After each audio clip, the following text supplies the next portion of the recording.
Sebelumnya, Assalamualaikum warahmatullahi wabarakatuh.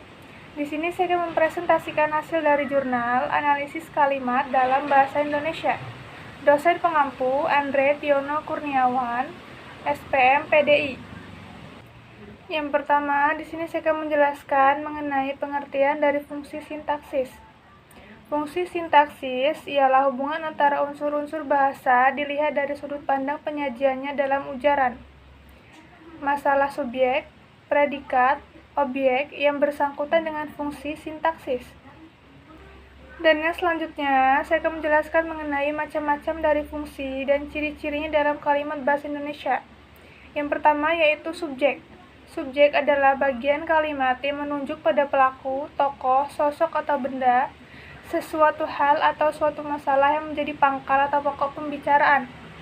Sebagian besar S diisi oleh kata atau frasa benda nominal, klausa atau frasa verbal.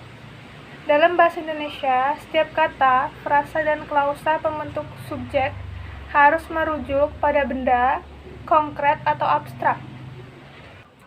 Ciri-cirinya adalah sebagai berikut: bisa menjadi inti atau pokok pikiran, berjenis kata benda atau yang dibendakan, menjadi jawab pertanyaan dengan kata tanya siapa atau apa.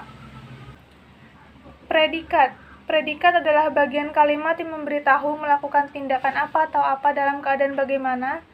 Subjek yaitu pelaku atau tokoh atau sosok di dalam suatu kalimat. Ciri-cirinya ialah bertugas menjelaskan subjek, bisa berjenis kata benda, kata kerja, kata bilangan, dan kata depan. Menjadi jawab pertanyaan mengapa, bagaimana, dan kenapa. Objek. Objek adalah bagian kalimat yang melengkapi predikat. Objek pada umumnya diisi oleh nomina, frasa nominal atau klausa. Ciri-cirinya ialah kategori katanya nomina atau kata benda, berada langsung di belakang verba transitif, dapat menjadi subjek dalam kalimat pasif, dapat diganti dengan kata gantinya. Pelengkap.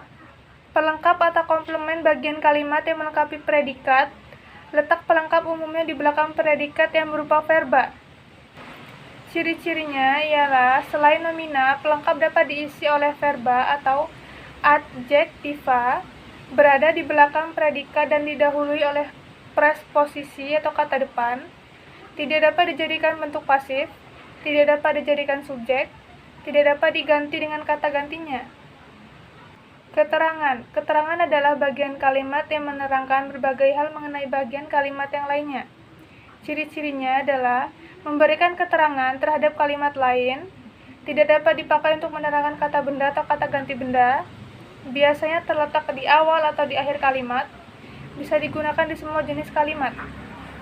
Kesimpulannya, fungsi sintaksis ialah hubungan antara unsur-unsur bahasa dilihat dari sudut pandang penyajiannya dalam ujaran. Macam-macam dari fungsi dan ciri-cirinya dalam kalimat bahasa Indonesia terdiri dari subjek, predikat, objek, keterangan, dan pelengkap yang semuanya memiliki ciri masing-masing. Sekian presentasi dari saya akhiri. Wassalamualaikum warahmatullahi wabarakatuh.